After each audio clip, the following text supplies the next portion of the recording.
Assalamualaikum warahmatullahi wabarakatuh. Salam sejahtera untuk kita semua. Selamat datang Bapak Ibu peserta pelatihan kepemimpinan administrator. Selamat pagi dan semangat pagi. Bapak Ibu yang saya hormati, selamat datang di mata pelatihan manajemen kinerja. Mata pelatihan manajemen kinerja merupakan bagian dari agenda ketiga dari pelatihan kepemimpinan administrator. Sebelumnya saya akan memperkenalkan diri. Nama saya Ibrahim Hamid. Saya bekerja sebagai Widya Iswara, ahli media Badan Pengembangan Sumber Daya Manusia Daerah Provinsi Sumatera Selatan. Bapak Ibu yang saya hormati, dasar pelatihan ini, dasar hukumnya pertama adalah Undang-Undang Nomor 5 Tahun 2014 tentang Aparatur Sipil Negara, Undang-Undang 23 Tahun 2014 tentang Pemerintahan Daerah, kemudian Peraturan Pemerintah Nomor 11 Tahun 2017 tentang Manajemen PNS, Peraturan Lembaga Administrasi Negara Nomor 16 2019 tentang Pelatihan Kepemimpinan Administrator. Bapak Ibu peserta yang saya hormati, dalam pelaksanaan tugas sebagai PNS, kita sering mendengar kata kinerja. Namun, apa sebenarnya dimaksud dengan kinerja? Apa kinerja yang perlu kita kelola, mengapa kinerja perlu dikelola, apa yang seharusnya dilakukan ketika kita mengelola kinerja, dan bagaimana cara mengelola kinerja yang baik. Hal itulah yang akan kita coba jawab di dalam pelatihan ini. Mata pelatihan ini akan membekali peserta dengan pengetahuan tentang konsep dasar manajemen kinerja dan menerapkan teknik-teknik kinerja dalam pelaksanaan bidang tugas manajemen kinerja organisasi. Untuk mengikuti mata pelatihan ini, Anda akan disajikan dengan secara interaktif melalui metode belajar mandiri secara daring, ceramah pakar, diskusi, studi kasus, simulasi, referensi-referensi yang tertulis, dan film pendek serta demonstrasi kerja kelompok dan kerja individu.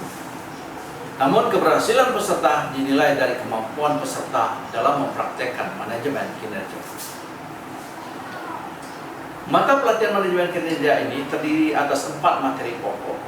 Materi pokok yang pertama adalah Anda akan menerima ceramah dari pakar atau praktisi yang berpengalaman dalam manajemen kinerja tentang best practice penerapan manajemen kinerja yang relevan diterapkan di instansi pemerintah. Setelah itu Anda akan dilengkapi dengan materi konsep dasar yang terkait dengan kinerja dan manajemen kinerja, di mana kita akan mempelajari apa itu manajemen kinerja dan makna dari manajemen kinerja. Kemudian bagaimana penerapan kepemimpinan manajemen kinerja. Berikutnya materi pokok yang kedua adalah kebijakan manajemen kinerja. Dalam bagian ini kita akan mempelajari yang pertama adalah sejarah perkembangan manajemen kinerja, yaitu gerakan kinerja atau performance movement yang diterapkan di berbagai negara sebagai ruh dan reformasi administrasi atau reformasi birokrasi di negara-negara tersebut, termasuk di Indonesia.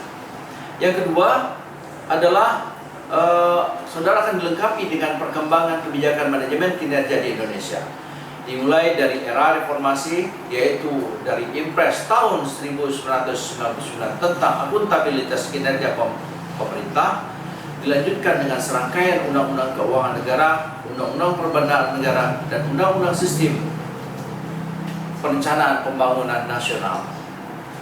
Materi pokok yang ketiga adalah konsep dasar dan teknik manajemen kinerja. Pada materi pokok yang ketiga ini, Anda akan dilengkapi dengan pengetahuan dan keterampilan tentang siklus manajemen kinerja yang terdiri dari perencanaan, pengukuran, dan perjanjian kinerja. Di mana kita akan mempelajari apa itu visi, misi, tujuan, dan sasaran, serta bagaimana menyusun indikator kinerja untuk mengukur kinerja yang telah kita kerjakan. Yang kedua adalah pengelolaan data kinerja atau pemantauan kinerja, di mana intinya kita menyusun atau membangun manajemen pengetahuan berdasarkan data dari reformasi kinerja yang dibangun di organisasi. Materi yang ketiga adalah pengendalian dan evaluasi kinerja, yaitu tentang apa tujuan dari evaluasi dan bagaimana melakukan evaluasi atas organisasi atau melakukan evaluasi kinerja atas organisasi dan individu pegawai. Materi yang keempat adalah pelaporan kinerja, di mana Anda akan dibekali dengan pengetahuan tentang bagaimana menyusun analisis atas data dan informasi dari kinerja yang dikumpulkan serta peran yang dapat Anda lakukan dalam proses pelaporan kinerja. Bapak Ibu yang saya hormati, materi pokok yang keempat atau materi yang terakhir adalah praktik baik manajemen kinerja. Dalam materi pokok yang terakhir ini, Anda akan diberikan referensi tentang studi kasus praktik bagaimana manajemen kinerja instansi-instansi pemerintah maupun organisasi lain yang telah berhasil menerapkan manajemen kinerja. Berikutnya Anda juga akan dibekali dengan faktor pendukung dan penghambat manajemen kinerja yang efektif, antara lain bagaimana memberikan insentif dan disinsentif atau reward and punishment dalam kaitannya dengan manajemen kinerja, dan bagaimana langkah-langkah membangun kepemimpinan manajemen kinerja yang adil dan transparan.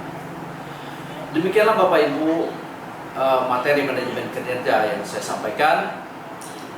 Kami berharap apa yang telah saya sampaikan ini dapat diterima dan kita akan melakukan kegiatan-kegiatan yang bermanfaat dan demi mendukung meningkatkan kinerja di organisasi kita masing-masing. Terima kasih. Selamat bekerja. Assalamualaikum warahmatullahi wabarakatuh.